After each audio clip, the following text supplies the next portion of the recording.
take a look at what's on the newspapers. The Ghanaian Observer starts this morning and says EC on a mission to rig December elections. Martin Amidu charges. It comes with his photograph. The Daily Guide says, I will stop results if, says EC boss. And Daily Graphic has the same story. December 7 polls on course despite legal suit. EC boss. And Ghanaian Times says NDC offers golden age of development. And also on the front page of the Times, the NPP accuses NDC of stifling agriculture. Nation to honor its farmers. The story is captured on page 4. Today is Farmers' Day because of elections. It is normally observed in the month of November. The Today newspaper says EC under pressure to remove PPP. The General Telegraph, Mahama tackles unemployment as Accra Digital Center set to create over 12,000 jobs there. That's on the front page. And Daily Heritage says chiefs endorsing Mahama bribed. And the Weekend Finder, girl 10 shot and abandoned as the father cries for justice. These are some stories on the pages of the papers I have here. To do the talking this morning, Deputy Campaign Spokesperson of the NDC, Madam Sylvia Retosay, is here. Good morning. Good morning. And I hope you're doing good. Well. I know it's getting hotter and hotter, so I'm sure you're getting little rest as we get to December 7th. But it will be well. For country, okay. Doing our best. All right. Okay, I'm grateful. To my right is the Chief Executive Officer of HR Perspective, Dr. Edward Kwapon. Dr. Kwapon, good morning too. Good morning. You are not campaigning, so I'm sure you have had enough rest. At times it's interesting to stay neutral and watch the political arguments. All right. We're grateful for your time this morning. And then to my left is Member of Parliament for the Dom Kwabenya constituency of the NPP, Lawyer Adwasafu. Good morning too. And I know it's stressful, but God is in the vessel, and so you'll be fine. Amen. Okay. All right. Grateful for your time this morning. Now, let's start from the camp of the Electoral Commission. A lot of stories from her. The interview she granted the BBC, fallout from it. Daily Guide says, I will stop results if, says EC boss. The story is suggesting that Madam Osei says that our elections in Ghana tend to be very close. If it is so close, it might be prudent to stop, inform everyone, do a total recount, and be sure of what we are announcing finally. The EC boss said during an interview with the BBC. That's the story carried by the Daily Guide. The Daily Graphic carries the same story, but talks about the December polls on course, according to Madam Osei. She used the opportunity to explain some issues with contract awarded for the printing of the ballot papers. We'll take a look at that. But first, let's honor our farmers. Let me start with you. Madam Sylvia said, now, as we mark Farmers Day, the NPP yesterday, I guess, so had a press conference and talks about government stifling the agricultural sector. The party is suggesting that the sector has not been given that support to enable it grow to the satisfaction of the NPP, and suggesting that government is deliberately stifling the agricultural sector. Let me start with you, Sylvia. Today's Farmers' Day. First, we commend our farmers, but what do you see of the agricultural sector, the sector that is so key to development, according to experts? Thank you very much, Bright, and good morning to our viewers. I know when I tell you that I'm also a farmer, you doubt it, but well, I won't, because I saw General Champon's backyard farming. So oh, yeah. I'll not be surprised. In fact, growing up in home, for those of us who knew one in home, my mother was one woman who matched all the 6 girls to the farm. People were complaining and thought it was a kind of hardship. Right. Yes. But you come to my backyard now, you're sure to find cassava, pepper, lettuce. Though I don't have too much time, but when I have it, I make sure I water it. We honor all our farmers, both those in the crop sector, those in poultry, those in the fishery sector as well. And we thank them for all that they do for this nation, because, I mean, everybody at the end of the day would eat. Sometimes when we find it that expedient to say that nothing is going well in this country, I only ask one simple question. Are we really thinking about what somebody will want to define as national interest? I would always say that there's always room for improvement. But we should not be seen to be running down virtually every sector of this country as if we are a failed nation. Yes, the agri sector had suffered some challenges when you talk about the quantum of cocoa exports and all other things. But when we are discussing these things, we must situate the argument within a certain parameter that allows us to understand the dynamics. We are being told that for the cocoa sector, for instance, the old cocoa trees are being cut down, new improved seedlings are being planted to enhance their output, such that at the end of the day, when they harvest, the farmers would have a good deal for themselves. The cocoa spraying is still going on. I find it a bit difficult when we always think that it is all gloomy picture and there is no hope, and it's as if somebody else is the only person who can rule this country because the person has probably a divine right. It shouldn't be. So I would congratulate the farmers. I would want to say that even for the young people, they can be encouraged to go into agriculture and make meaningful living for themselves. And anytime we're talking about agriculture, it looks as if the focus is only on the farming itself. But the whole agriculture industry comes with the one who is planting, somebody else who would do the processing, somebody who would also import it, you know, and before it becomes a raw material. This country can only progress. Agriculture can only become very meaningful when we add value to the products and stop the raw state in which we have been exporting our products. Again, a lot of support is being given to the poultry sector. So if somebody is saying that, well, the NDC as a political party has not been helpful to farmers or is not supportive of their activities, I think that is not true. If we miss targets, for instance, the cocoa targets, isn't it the reason why people will say that support has not been that encouraging? And the question one would then want to probe is, what is accountable for the targets not being met? This one, I am sure, agric research officers or extension officers or the experts in the field should be able to give us some research backing to let us understand where we are and what we need to do to get to that level of production that we have targeted ourselves. And let's not also forget that the general climatic changes, it's also having an impact on the rainfall patterns. So anytime we have the opportunity to talk about environmental degradation, how we are just destroying even the rainforest to the illegal sawmill industry, where we are not even making any conscious effort to plant the trees even as we cut them, a lot of things would not work in our interest. And now nobody can really tell you that if you are into agriculture as a business, you are going to depend on rain-fed practice. You would have to find a way of producing throughout the whole year. And I am sure once we are able to do some of these things and make sure that irrigation becomes part and parcel of agricultural processes, so far as farming is concerned, I'm very sure we should have a decrease in the cost of food. Now you go to buy tomatoes, I'm sure by December, the paint container of tomatoes, I'm sure maybe hitting 60 or 100 Ghana cedis.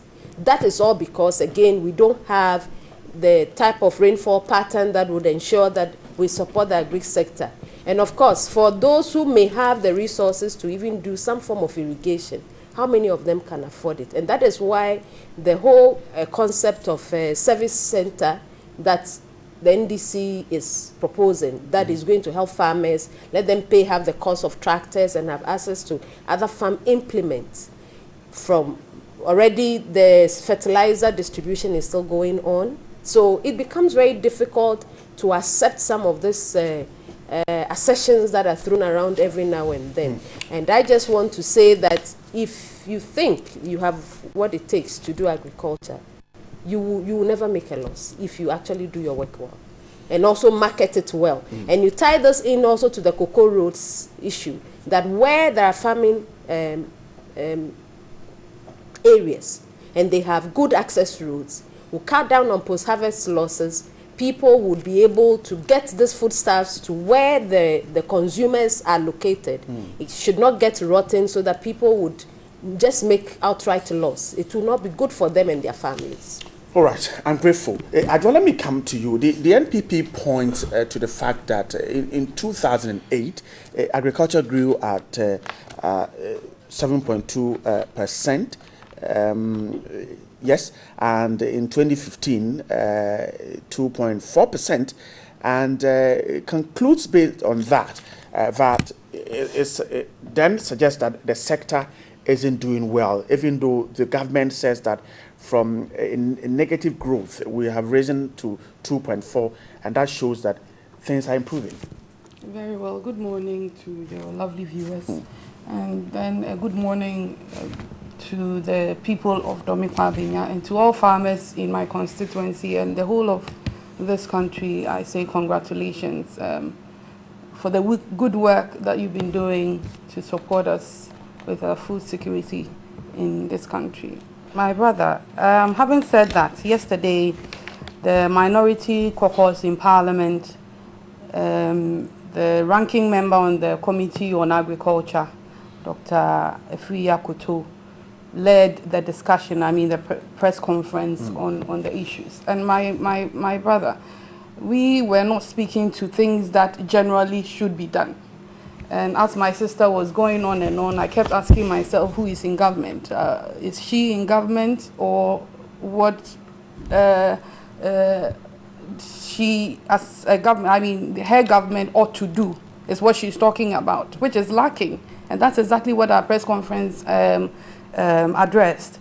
In 2008, when we were leaving office as being in government for 8 years, the growth of agriculture stood at 7.4. In 2009, when they assumed office, it dropped from 7.4 to 7.2. These are statistics which I am not making up, but are actually the real statistics, and anybody could cross-check. And then in 2010, again, it dropped from 7.2 in 2009. 2010, it dropped from 7.2 to 5.3%. Again, her government was in power in 2011. In 2011, it dropped from 5.3% to 0.8%. And in 2012, it stood at 2.3%. Right. 2013, again, it came to 5.7. And then in 2014, it stood at 6.4.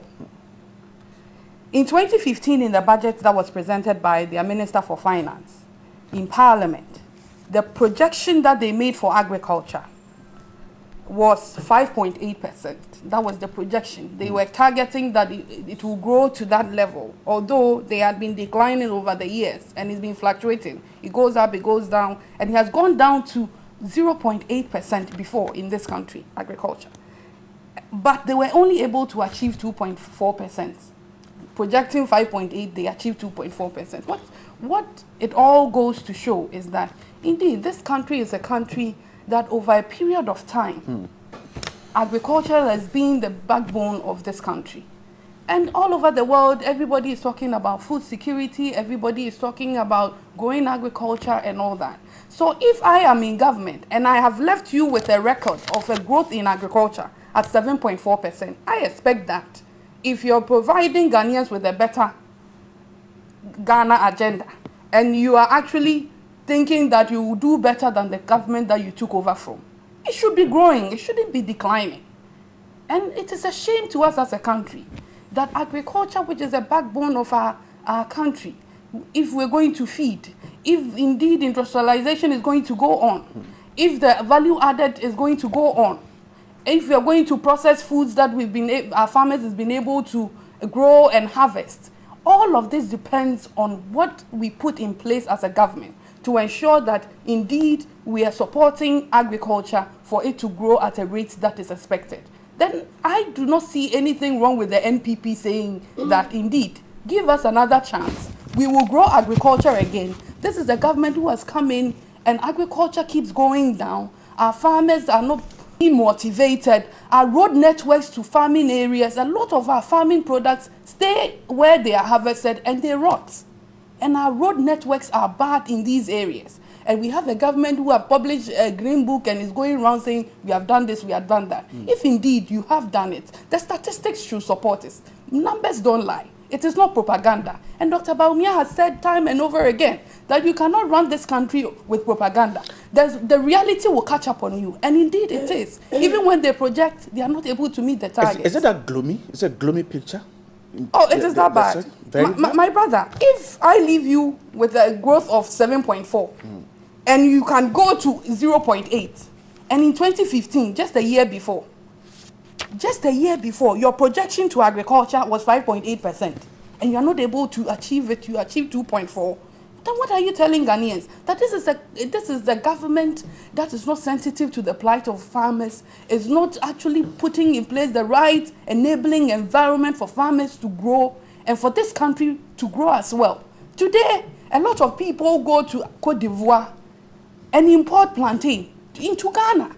Ghana, we have solid land, we have fertile land, we are farmers. Many of us have parents who are farmers. My father is a farmer. He grows a lot. He has a lot of plantations all over. And a lot of people indeed want to venture into agriculture. But you ask yourself, am I going to get the right returns? Is government putting in place the right policies and the right framework for me to venture into it, so that if people are not getting the right prices for their products that they are produced, if it stays on the farm and it gets rotting, and if we smuggle stuff into Cote d'Ivoire to get prices, higher prices for cocoa and all these things, then what are we giving our people as a country? And a lot of farmers have done it over the years. It is not the ceremonial aspect of it. Every year we select a few, and even the selection of these farmers, many have questioned it. You select a few and you give them farming appliances, and that is the beauty of it, or what, the fanfare of it, and that is the end of it. No,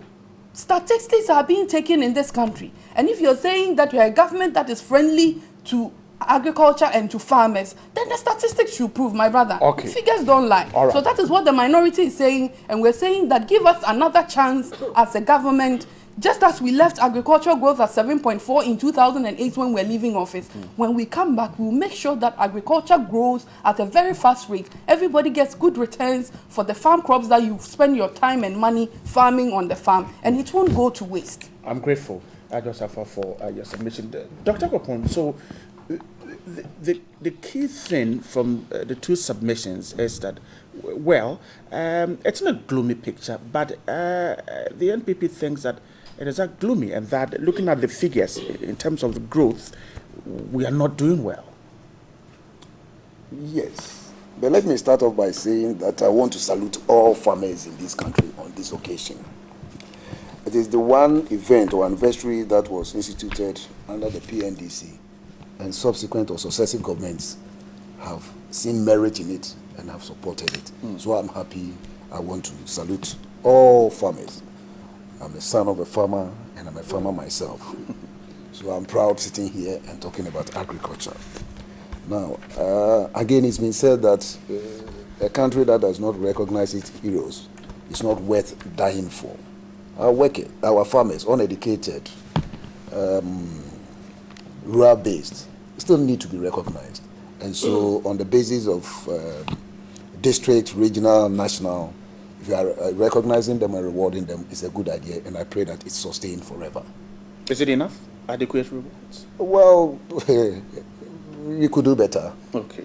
But like my sister said, the process of selecting the farmers for the awards is at times even questionable. I do not understand the criteria, but it tends to go to people who are perceived to be supporting parties, and particularly the party in power. And so I worry about that, the fairness and the neutrality of the selection process. I often wonder. Well, but having said that, I also want to add my voice to what the two ladies have said, that look, to gauge the health of the agricultural sector, we cannot run away from statistics. And if indeed, in 2008, the growth rate was 7.4, and today it's 4.8, then we seem to have dropped. And therefore, nobody can run away from that fact. Facts are stubborn, or truths are very stubborn things that we can do very little about. So I think on that score, perhaps we are not doing too well. And facts are facts, figures are figures. We cannot run away from that. But for me, as a person in HR management, it's the job creation bit that always excites me. Now, over 50 or 60% of our population, the working class, are engaged in agriculture. And therefore, if you do not make it, we don't provide the enabling environment for them to grow, then we are killing, our own people. All right. We've spoken about roads, cocoa roads, we've spoken about feeder roads, we've spoken about all manner of things, agri inputs, chemicals, fertilizer. But at that time, one minister was saying that, look, we've done so well, we've brought in the inputs to support agriculture. However, as soon as the items arrive, people smuggle them across our borders into our neighboring countries. I don't know about cocoa price now, but some time ago, people were smuggling cocoa out of Ghana to sell because the price was not attractive. And I believe these are some of the things that we should look at. But I think in the last announcement, Ghana's price was about, yes, higher than that of Ivory Coast. I think Ivory Coast did about 7% and we did about 11%. Oh, I stand to be corrected though, but that's the portion of the money we get from selling cocoa on the international market. We retain 11% in Ghana for the increment in the price of the bag okay. of cocoa. I mean, okay, right. Okay. So all I'm saying is that yes, to create jobs for people in this country who are predominantly rural-based and agri-oriented, we must create the enabling environment. I'm not seeing that. We all talk about it, but I'm into a bit of farming. I don't see inputs coming to me free of charge. Even when they say there is a subsidy, the subsidy is just a marginal figure. So what is it that we are doing to support our cocoa farmers? What are we doing to support our fisher folk? What are we doing to support even those who are doing backyard gardening? Those into vegetables in Accra, the lettuce and the cabbages and all that. What are we doing? Yes, we talk about these things, but when you go down to their level, they are not being supported. And I worry about that. And therefore, people in the rural areas who are doing agriculture feel left out. And therefore, they are all trooping to Accra, rural urban migration. They are coming into Kayaye. They are coming into truck pushing. They are doing all sorts of things. And it tells you that agri is not being supported. And that's how come they are trooping to Accra to enjoy, a portion of the national cake. So I think whether NDC, NPP, I don't care. But whoever stays in power must be able to prioritize and focus on agriculture and bring up our rural folks and our farmers. Okay, I'm grateful, Dr. Kopo. Sylvia, so the figures show a downward slide, and that is a concern of many who care so much about the sector. Right, I think when we are mentioning figures, I'm holding here our 2016 manifesto document. I could also mention some of the figures to support what I am speaking to. For example, I'm reading from page 39, our achievements under agriculture. 200 metric tons of improved rice seeds were distributed to 10,000 farmers in the Volta, Northern, Upper East, Upper West regions to increase productivity. Local rice production has increased from 301,900 metric tons in 2008 to 604,041 metric tons in 2014.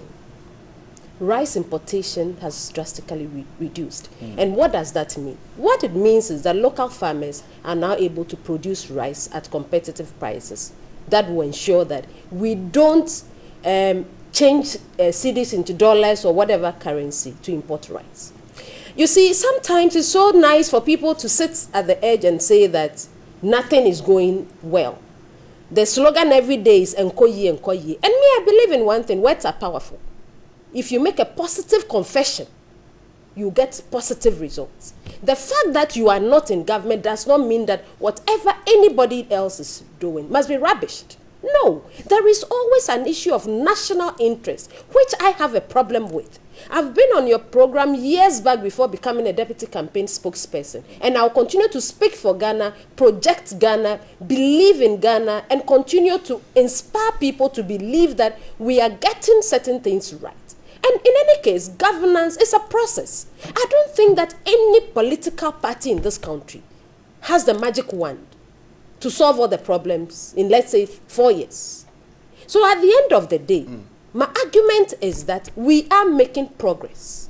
And if we define where we want to go as a people based on policies, programs, and we commit ourselves to it, and then we have a very vibrant media that is asking the critical questions and not speculating, and also doing, I don't want to use that word, it's very early in the morning, because sometimes you see the media setting the agenda in a very positive and negative way, and they carry everybody along, and all we say is it's a hopeless case.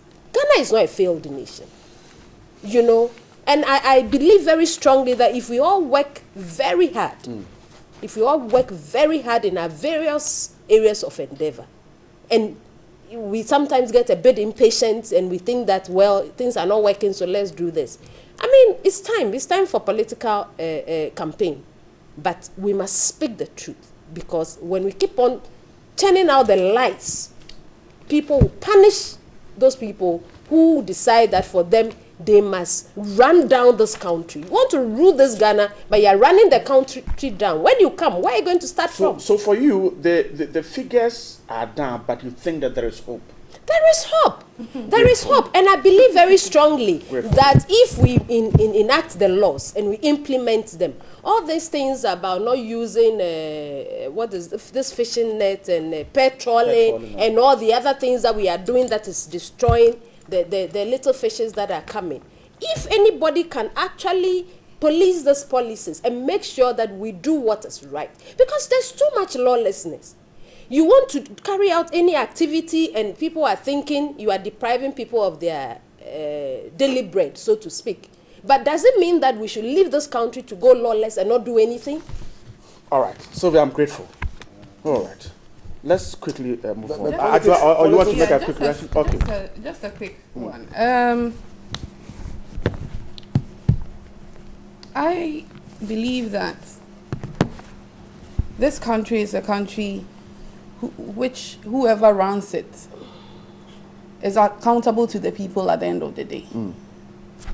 And nobody seeks to run down anybody for anything. But the Ghana Statistical Service does its work independent of any government that comes in.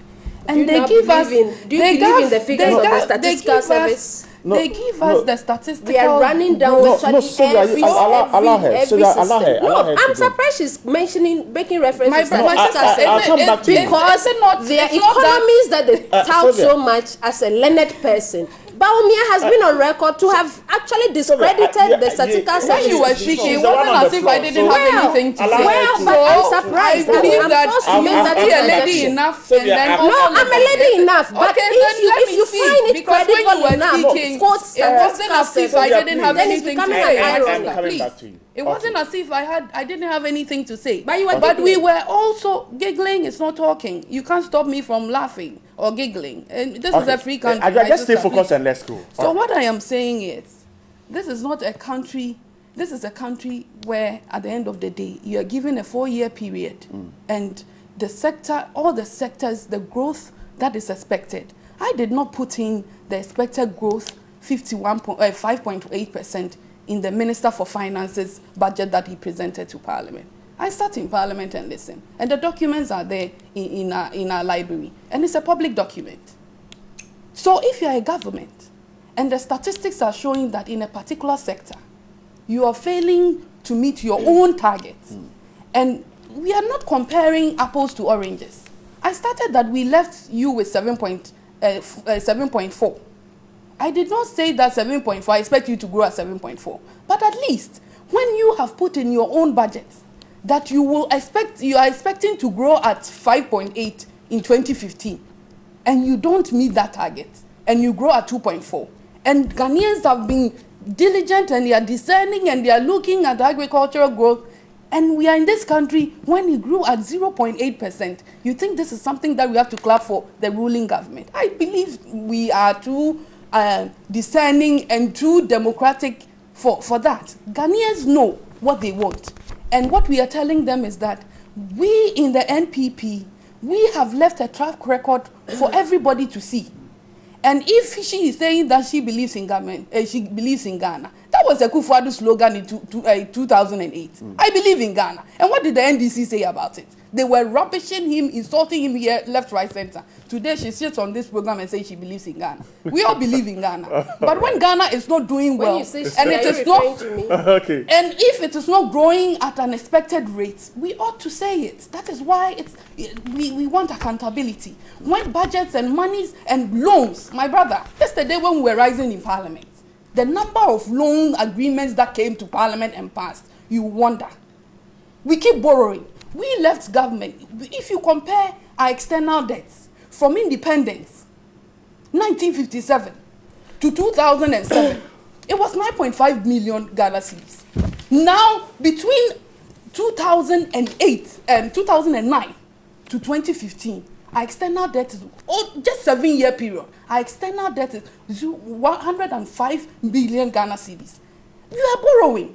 You seek to be bringing money into the country. Government yes, government keeps borrowing, and the money, if you are borrowing, it is not for the money. It's for Ghana, and at the end of the day, we will come and pay. Our grandchildren will come. It's a debt for Ghana. Everybody will have to help service it through taxes, through this, through that. So what we are saying is that if all these monies are coming into this country, and we sit in Parliament and you keep bringing loans and loans and loans, and the backbone of our economy, agriculture, is not growing at a rate that is supposed to grow. You want us to clap for you? All right. No, we won't. I'm grateful. Dr. you were coming in before we move to the other issue. With your permission, before he comes in, I think that when we are making arguments and engaging in public discourse, if you make sweeping comments and say that the government is borrowing and is borrowing, look, the huge infrastructure deficit that we have as a people has led it into so many problems. Huge infrastructure deficit in energy sector, health sector, education, road network, including our transport system, airports, harbors, and what have you. If you are borrowing and you are using it to enrich the economy, you are not borrowing to pay salaries. So your point is that if they don't want the government to borrow, what do they want the government to do? And in any case, even for the developed nations, they also borrow to grow their economy. So what exactly are we saying? If NPP comes to power today, are they not going to borrow? Okay, so we are grateful. Let's get real and not deceive people. The point I was making is that watching from afar, I see democracy as a very interesting thing. When you are in power, you see everything through a positive lens. When you are not in power, it's negative. That's how you see it. I recall NDC way back, between 2000 and 2008, seeing everything wrong with whatever initiative NPP came up with. Now NPP is doing the same. And I think that is the nature of the game. So we don't have to be unnecessarily perturbed when these things happen, because it's natural. I mean, look at how Clinton is being attacked by Donald Trump and vice versa. That's the beauty of democracy. So me, I don't worry about this. Perhaps I'm not in the heat of politics, and therefore I see things differently. But truth but the truth must prevail. Let's move on. Figures don't lie. The EC story. The chairperson of the EC granted this interview. The story carried by Daily Guide and Daily Graphic and the Ghanaian Times, all of them. The key one on the Daily Guide is the EC suggesting that our elections tend to be very close, and so if it is so close, it might be prudent to stop, inform everyone, do a total recount, and be sure of what the commission will announce as the final results. Dr. Kwapon, let me quickly come to you. Our electoral law says that a recount could only be at the request of an aggrieved party in the election. The AC chairperson says in order not to perhaps cause any misunderstanding, if we hit that block, we will inform everyone, recount, so that we're sure we're not declaring the wrong person the winner. Well, I don't know what is prompting her to say this. Is she foreseeing a very close contest between the two major political parties, for which reason she's getting prepared to handle the matter the way she's put it? But I thought when results are close, the losing party is more often than not willing to accept the results, because in any case, the foreign observers and all manner of observers will say that by and large, it's been fair, so leave it be and let us go forward.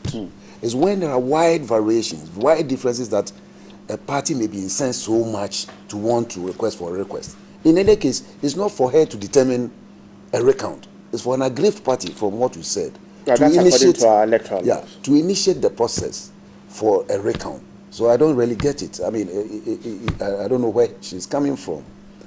You recall that in 1992, after the presidential election, MPP pulled out Of the parliamentary elections. of the parliamentary, because the gap was so wide, and they couldn't believe that there could be such a wide gap. And so they protested, they wrote the stolen belted. But when it's closed, invariably the parties are willing to let go so that the country can move forward. So I really don't get where she's coming from. All right. Ajo, what do you make of this story in the Daily Guide that you, in fact, for me, the key thing here is that you inform everyone and do a recount? Very well. Just as Doc has said, I don't seem to get the basis for the statement, and I think that it was just an interview with BBC. Right. So probably she intends to come out to be clearer on it, or possibly hold an IPAC, because she has to deal with the players of the game, and the players are mainly the political parties, and I don't think that the political parties are actually aware of this news. This is news to everybody. So I'm sure that knowing where she's coming from, her background as a legal practitioner and having that much experience, I believe that she'll come clearer on it and set out the modalities. And if she says if it is close, this country has been a country that has experienced over some period close elections. Our elections are usually close. 2008 was very close.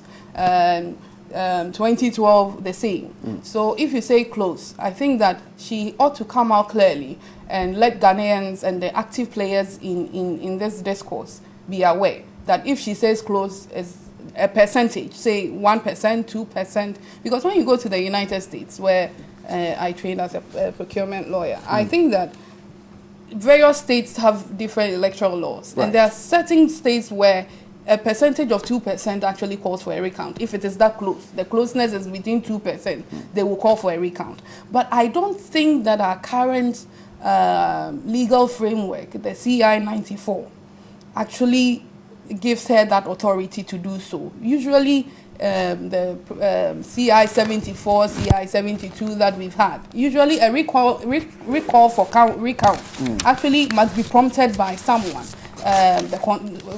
Someone who is also contesting and all that. So you need actually someone to make a case that I don't think that this is a fair margin, and so I'm calling for a recount. We had the same in Domekwabenya in 2012. We called for recounts a number of times, 9 solid times, and every time we realized there was something going on. So if you have not been prompted by an active party to the whole discourse, I wonder where she's going to get the legal authority to do the recount. But I believe that if she indeed wants to do so, they have regulations that they, as the Electoral Commission, can actually also draft and make it a part of the parent law, which is the CI 94. So she has to actually engage the political parties at the IPAC level. Again,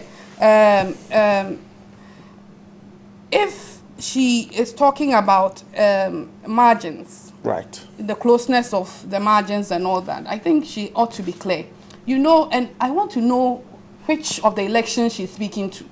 She's the returning officer for the presidential election. Right. But every constituency has its own returning officer. So she cannot speak to that for the parliamentary because every constituency has a different returning officer who declares results at the constituency level.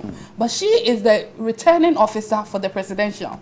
So if she's speaking to the presidential, okay, what are the modalities? Again, if that is a general rule that is also going to apply in the constituencies to the various returning officers there, she ought to come clear about it so that it's not a general statement. She being the returning officer, then you see constituency returning officer also say, oh, okay, then we are also going to do so. We don't want a state of chaos in this country where you give people the opportunity to say, oh, I don't, and then at the end of the day, you lose the essence of our democracy and the peace that we enjoy. And in 2012, even though the NPP, we went to court for 8 months, we all saw it on national television. When the verdicts came out, Nana Addo Dankwa Akufo-Addo, who is our flag bearer, was so bold enough and confident enough, although he said, I disagree with the verdicts, but I believe that we should all listen to it and let the peace that we enjoy prevail. I believe that that is a bold step and a step in the right direction. So if the EC is coming out at the last minute, we have barely 50 days to the elections, and we are hearing just about 40 days, less than 40 days to the election, and this is something that we are now hearing. I believe that she has a timetable that she's going, she's following.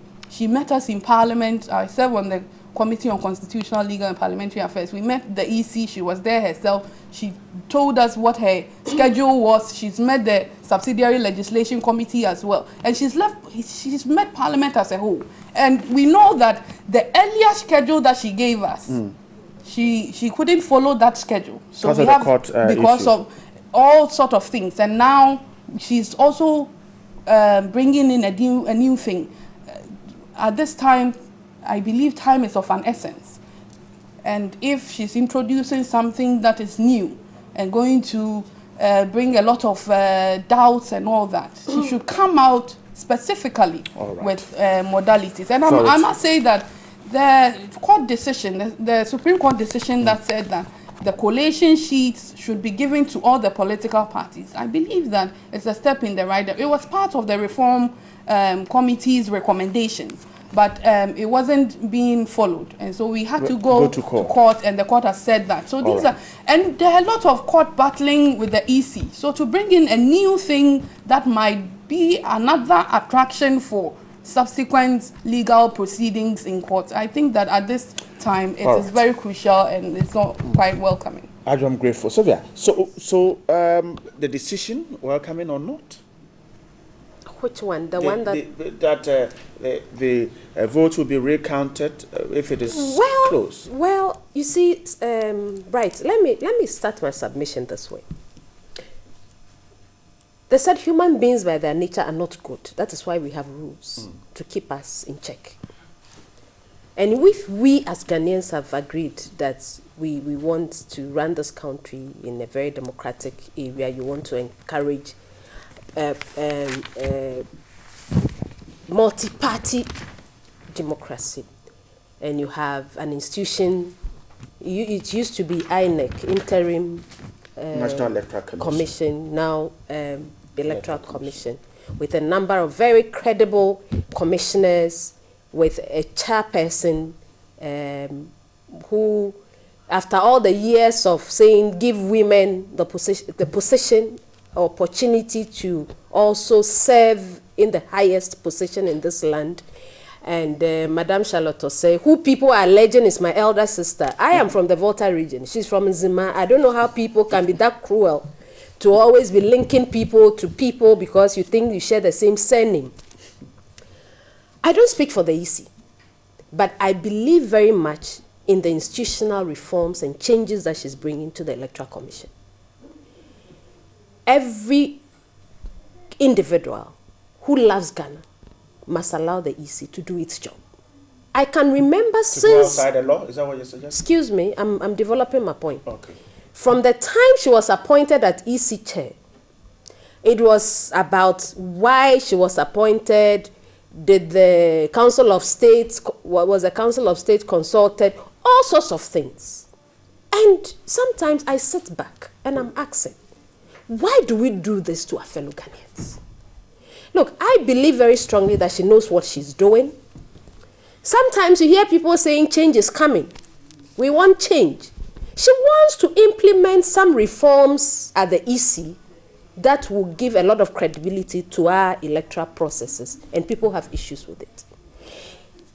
From Occupy Ghana to Let My Vote Count to what have you, demonstrations upon demonstrations were orchestrated. You're not suggesting that if she's veering right, off, we should not talk about it. I don't want to believe she doesn't know what she's doing.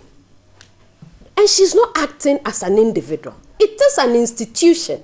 So if it's an institution, we must allow the institution to function. I believe that political parties, peace council, ordinary person can make an input. But let us give them the space to do their work.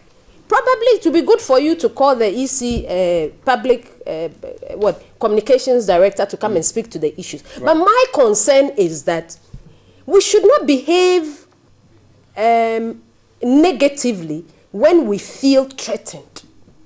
Because at the end of the day, the buck stops with the EC. They will have to organize those elections, supervise it, announce who wins. Nobody has a right to call elections for anybody, not even the media. So I am saying very simply that there were so many things that this Mrs. Charlotte Osei said in this media. She debunked the assertion that she's given a contract to a UK-based company that has gone bankrupt, where she came in to say that no, it is not true. It is a Ghanaian company that is doing it. I am not surprised that Daily Guide is pushing for this agenda. Is it within the domain of the EC to call for a recount if an alleged group or political party feels that we want a recount? If it is, she must be allowed to do her work. I think that sometimes, and you see, when we are ranting on media, moving from one station to the other, you say a grown FM, people are campaigning door to door, window to window. When you lose the election, you will be the same one screaming on top of your voice when you have not done your groundwork. So sometimes I think that we should face reality. Is she doing her job well? I will say yes. And I would always say that if it is an interest of Ghana, let's go ahead and do it. Okay. IPAC is also there as a consultative body for all the political parties to come to a consensus. So at any given point in time, I would always encourage that they should engage them actively, take their inputs, and make sure that we have a very peaceful and credible election. Okay. Because again, for any election to be credible, it is the processes before, during, and after the election that will determine whether it has done all that it needs to do.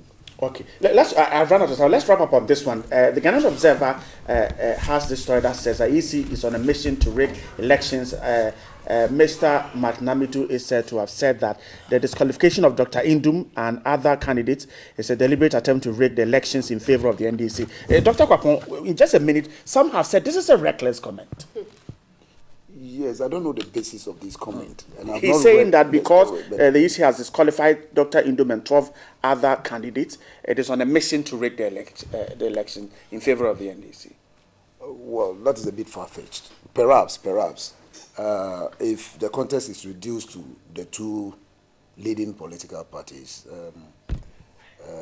it's easier for us to determine who wins and who does not win. Because each of the disqualified parties or candidates has a potential to win a few votes.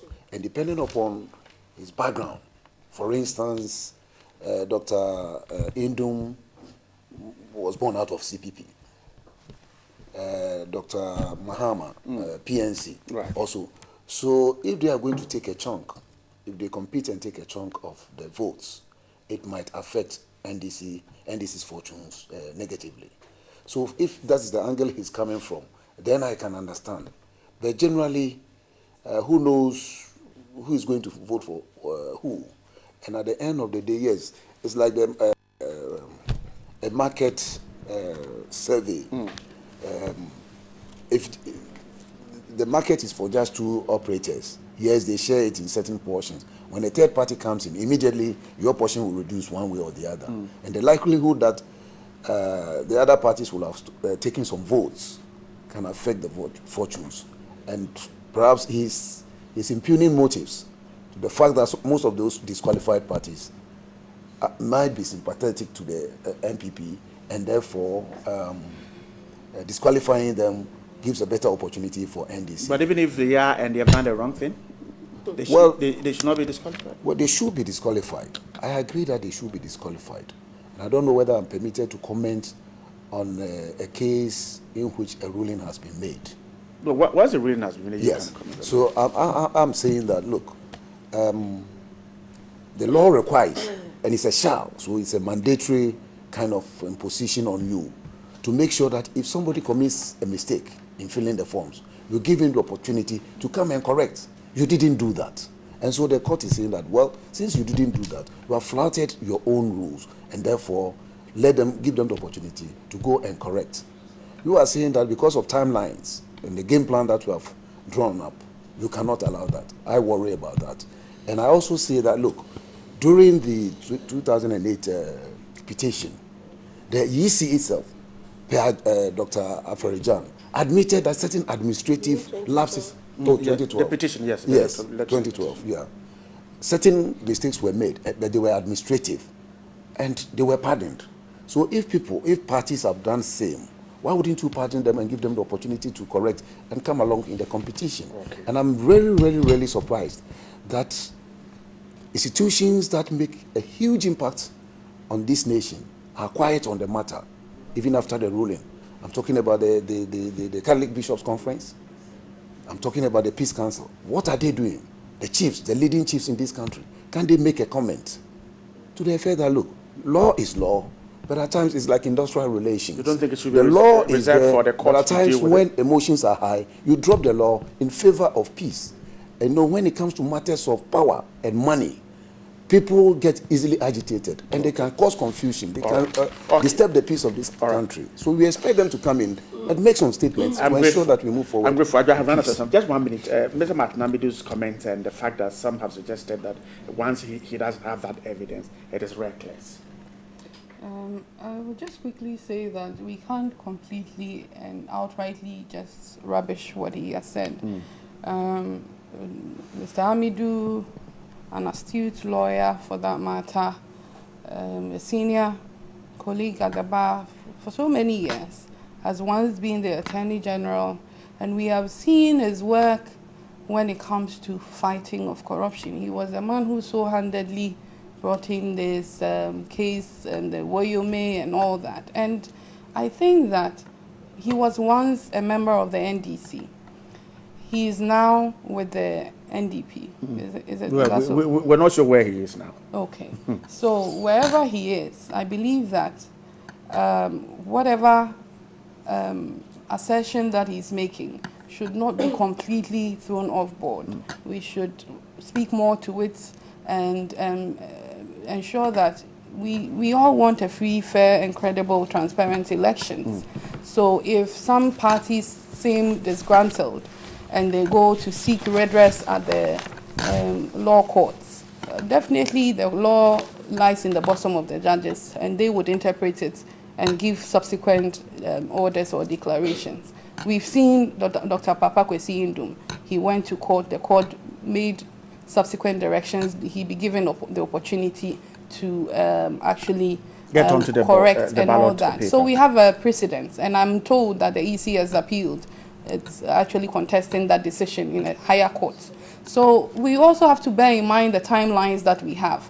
So if we seek to apply the law, the CI 94 was passed by Parliament not too long ago. So if certain mistakes that are being done and all that, we have to also bear in mind the timelines that we have for the elections. And you don't want an election where people have it clouded in their brains and in their heads that something fishy is going on. But I strongly believe that with all the electoral reforms that are going through the election petition that was filed in 2012, the electoral process is gradually and subsequently becoming more democratic, more transparent, and the integrity attached to it is on the rise. So I believe that the Electoral Commission should also bear in mind that it is working with time. So if you do things that actually will distract you and also bring the process back, and people flood the courts with cases and all, are we helping the whole process and helping the fact that we want to stick to our schedule as planned? I'm grateful. Sylvia, just 30 seconds on the comments and the fact that some have suggested he doesn't have the evidence, so it's a reckless one. Well, I choose not to respond directly to his comments, but just to make a general statement to say that when you allow bitterness to fill you, it poisons you. And it doesn't bring the best out of you. The posturing of people, I always say, must be that of trying to be tolerant of other people. This nation belongs to all of us, whether you come from the Volta region, Northern region, wherever. But just contribute your quota and work within the law. I am not a lawyer, but I will not make that smacks of incriminating people when I don't have the evidence. So we must all just be careful with our utterances. I saw a video clip about Donald Trump. He says this, within the next minute he's saying something else. I would want people to be consistent. I would want people to be very truthful, to understand that whatever you are saying today can be used against you tomorrow. And don't try to run anybody down, because in your attempt to run people down, you are disgracing yourself. I'm grateful. Sylvia Retosai is a deputy campaign spokesperson of the NDC. Grateful for your time this morning. My pleasure. Dr. Edward Kwapon is the chief executive of HR Perspective. Doc, we're grateful for your time too. Thank you. And Adjoa Safo is member of parliament for the Dom Kwabenya constituency. Grateful for your Friday morning spending with us. Very well, thank you. And have a great weekend, gentlemen and ladies.